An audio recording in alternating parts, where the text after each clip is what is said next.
Hello everyone, welcome back. So, Marshall season 1 episode 5 tries to tackle one of the most serious real world issues but ends up mishandling it. The episode titled Lost Girls focuses on the crisis of missing and murdered Native American women.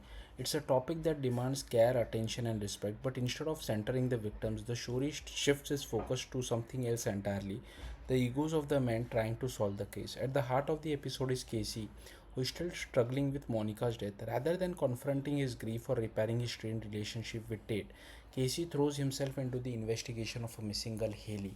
On the surface, it feels like he's doing the right thing, but underneath his motivations are complicated. He is not just trying to save Haley; he is trying to avoid his own pain, prove himself to his son, and reinforce his place within the community.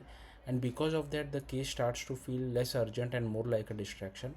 Miles, on the other hand, brings a different kind of tension. He's caught between his role as a US Marshal and his identity within his own community. That conflict makes his action more intense but also more reckless. Like Casey, he becomes overly aggressive, cutting corners and acting outside the laws in ways that don't actually help the investigation. In fact, they risk making things worse. This is where the episode starts to fall apart. Instead of showing a grounded, methodical investigation, it leans into impulsive decision and vigilante behavior.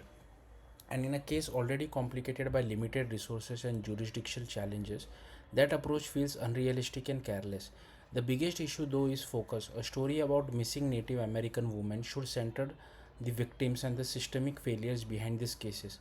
But here, that reality becomes background noise. The emotional weight of the issue is overshadowed by two men trying to feel like heroes. That shift strips the story of both its urgency and its authenticity.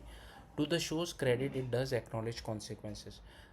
Through characters like Pete, there are warnings about bending the rules and ignoring protocol, but those warnings don't carry enough weight to truly challenge Casey and Miles or change their behavior. One bright spot in the episode is Rainwater's return.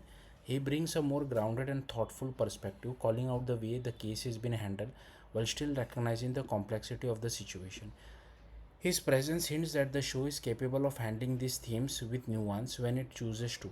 In the end, Lost Girls isn't a bad episode, it's just a missed opportunity. The foundation is there for a powerful, meaningful story. But by shifting focus away from the victims and onto the personal struggles and validation of its lead, this episode loses what matters most. If Marshall wants to take on stories like this, it needs to trust the weight of the issue and let it speak for itself. That's it for watching. Thank you.